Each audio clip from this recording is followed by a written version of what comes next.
आदरणीय राष्ट्रपति महोदय ने अपने उद्घोषण में पेपर लीक पर भी चिंता जताई है। मैं भी देश के हर विद्यार्थी को, देश के हर नौजवानों को कहूंगा कि सरकार ऐसी घटनाओं को रोकने के लिए अत्यंत गंभीर है और युद्ध स्तर पर हम अपनी जिम्मेवारियों को पूरा करने के लिए एक के बाद एक कदम उठा रहे हैं। युवाओं के भविष्य के साथ खिलवाड़ करने वालों को कतई छोड़ा नहीं जाएगा। नीट के मामले में पूरे देश में लगातार गिरफ्तारियां की जा रही है। केंद्र सरकार पहले ही एक कड़ा कानून बना चुकी है। परीक्षा कराने वाले पूरे सिस्टम को पुख्ता करने के लिए जरूरी कदम उठाए जा रहे हैं। आप सबको मालूम है कि NEET paper and UGC NET के जो पेपर्स हैं वो लीक हुए हैं और एक कैंसिल भी हुआ है। एजुकेशन सिस्टम को बीजेपी के लोगों ने, उनके पेरेंट ऑर्गेनाइजेशन ने कैप्चर कर रखा है। इनकेपेबल लोगों को वाइस चांसलर बनाएंगे। एग्जाम लेने के स्ट्रक्चर्स हैं, उनमें आप आइडियोलॉजिकल लोगों को डालेंगे तो ये काम होगा। इस कैप्चर को फैसिलिटेट नरेंद्र मोदी जी ने किया है और ये एक एंटी नेशनल एक्टिविटी है। आप जानते हो कि गुजरात में, उत्तर प्रदेश में और मध्य प्रदेश में इन चीजों का एपिसेंटर है। और आप ये भी जानते हो कि बीजेपी के लोग कहते हैं कि हमारी लेबोरेटरी मध्य प्रदेश और गुजरात, तो लेबोरेटरी से ये काम शुरू हुआ है और अब ये काम देश में फैल रहा है। The opposition is simply not going to allow any of this eyewash that is taking place. We will make sure that we put so much pressure on them that this issue is resolved. दोस्तों, तो आज जो संसद में बवाल हुआ था, जैसे कि नीट के मामले में, यूजीसी नेट के मामले में, ये बहुत ही गंभीर समस्या है। अभी जो आने वाले एग्ज़ाम है उसमें भी बहुत सारे डाउट्स आते हैं कि ये भी पेपर हो सकता है कि लीक न हो जाए, और पहले ही डर का माहौल रहता है एग्ज़ाम्स के को लेकर। कंपटीशन इतना हाई होता है। अभी जो एसएससी सीजीएल का फॉर्म है वो भी कम से कम 30-35 लाख बच्चे भरेंगे, और आरआरबी का जो है, बैंक का जो है, वो अलग से।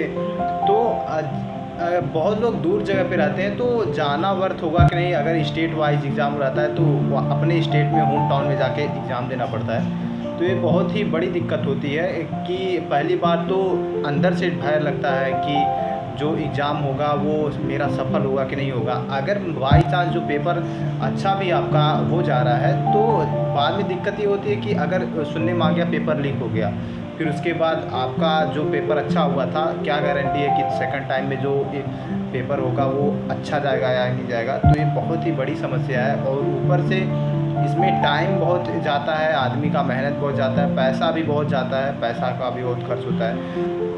तो अभी जो एसएससी सीजीएल है, उम्मीद करते हैं कि इसका एग्ज़ाम बहुत ही पारदर्शिता से होगा, इसलिए क्योंकि ये एसएससी सीजीएल एक सेंट्रल एग्ज़ाम होता है, और इसमें आदमी मतलब कि कभी ऐसा कुछ हुआ नहीं एसएससी सीजीएल में कि मतलब एग्ज़ाम कहीं इसका लीक पेपर या सुनने में आया हो कि एसएससी सीजीएल या एसएससी का कोई भी एग्ज़ाम लीक हो, क्योंकि ये ऑनलाइन प्रोसेस पे होता है और बहुत ही पारदर्शिता के माध्यम से होता है।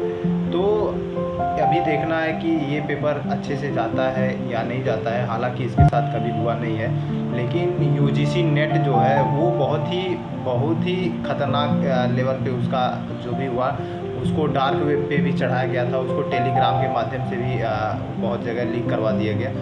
तो बहुत ही ख़तरनाक है। यूजीसी नेट के बहुत सारे मेरे दोस्त हैं जो एग्ज़ाम दे रहे थे, तो वो भी बहुत हताश हुए, बात को सुन के अच्छा नहीं लगा।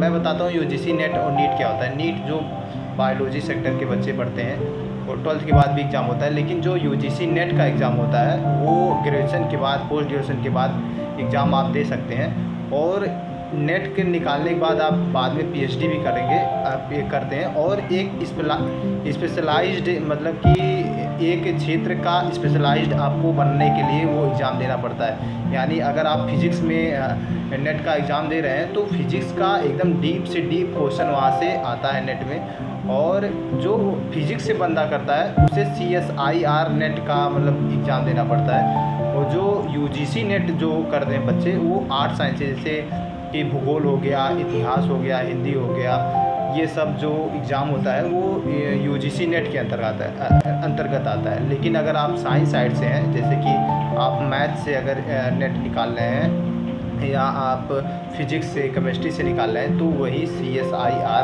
नेट बोलते हैं। तो CSIR नेट के बाद आप वही डॉक्टर की बाद में PhD करने के बाद आपको उपाधि मिलती है। तो प्रोफेसर आप बनते हैं, कहीं असिस्टेंट प्रोफेसर जो पोस्ट निकलती है उसमें आप काम कर सकते हैं। और बात है कि जो अगर आप UGC नेट या JRF निकालें, बहुत लोग बाद में MPhil भी करते हैं, MPhil एक डिग्री होती है। और UGC नेट में क्या होता है कि अगर आप नेट अच्छा सा क्वालिफाई किए, आपका रैंकिंग अच्छा आया तो आपका JRF क्वालिफाई हो जाता है। JRF में आपको लगभग 55 या 35 पहले JRF में मिलता है, यानी स्कॉलरशिप मिलता है हर मंथ। पर मंथ आपको 35,000 रुपये मिलेंगे खाली स्टडी के लिए, अपने रिसर्च करने के लिए। बाद में वो फिर SRF में कन्वर्ट होता है जो कि 55,000 से ऊपर तक जाता है, यानी आपको स्कॉलरशिप पर मंथ 55,000 का मिलेगा, वो भी 5 साल के लिए। तो ये बहुत ही बड़ी उम्मीद होती है। बहुत सारे लोग जो UGC नेट का प्रिपरेशन करते हैं उनके लिए बहुत ही दुखद घटना है। मेरे बहुत सारे भी दोस्त थे जो UGC नेट का तैयारी कर रहे थे और पेपर लीक होने के बाद वो बहुत हताश हैं। अभी जो आने वाला एग्ज़ाम है जैसे SSC CGL का और RRB का, तो उसको भी लेके डर का माहौल है। आपने देखा कि जो भी निकला है, जैसे कि UP पुलिस का एग्ज़ाम मान लीजिए, वो भी लीक हुआ, वो भी कितने खतरनाक तरीके से चीज़ें वहाँ पे हुई। तो ये सब सरकार से अनुरोध है बंद हो जाए जल्दी से जल्द। इसके खिलाफ़ कोई भी सरकार हमेशा आवाज़ उठाती रही है, ऐसा कि नहीं कि मतलब कोई भी सरकार इसको बंद करना नहीं चाहती। देखिए योगी आदित्यनाथ ने भी कितना उस पर जोर डाला। अभी तो शायद सुनने में आया था कि 1 करोड़ तक फाइन डाल सकते हैं और 10 साल की सज़ा, इतनी कड़ी सज़ा। वहाँ पे जो भी लीक का मतलब कि कार्रवाई में जो गुनहगार पाएगा तो उसको ये मिलेगा। और मोदी जी ने भी अभी बोला, इसका श्रेय एक तरफ से विपक्ष नेता पक्ष हो जाता है। जो भी राहुल गांधी जी है वो बहुत ही ज़्यादा इसके ऊपर बात किए, उसके अनुसार जो है बातें आगे बढ़ी। तो यही था दोस्तों, जय हिंद जय भारत। आपने नेट UGC के बारे में कहा, कोई टेंटेटिव नहीं था। कल मैं जब हमारी UGC चेयरमैन को गृह विभाग की, होम मिनिस्ट्री की I4C एजेंसी जो विशेष करके साइबर क्राइम को ट्रैकिंग करने के लिए बनी है, उन्होंने 3 बजे जानकारी दी कि इस प्रकार की डार्क नेट में क्वेश्चन आ गया है। उस क्वेश्चन को हमने NTA की जो ओरिजिनल क्वेश्चन था उसके साथ टैली करवाया।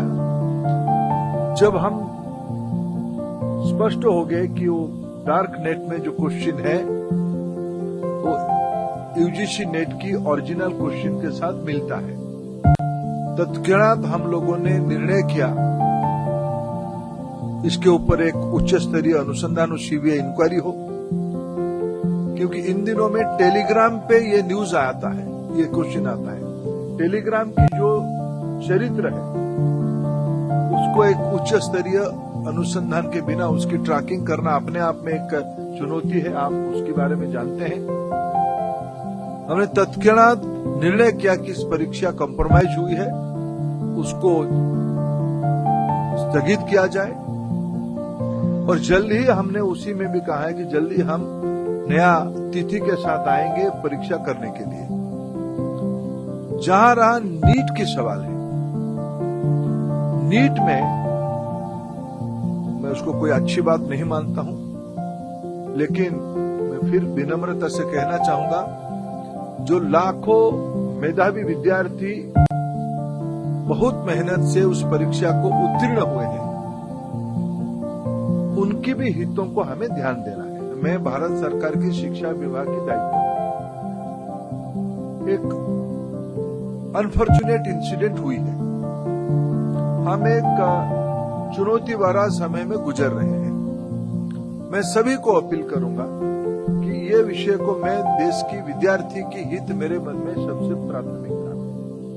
उनकी अभिभावकों की मैं इस बीच में कुछ विद्यार्थियों को मिला, कुछ अभिभावकों को भी मिला।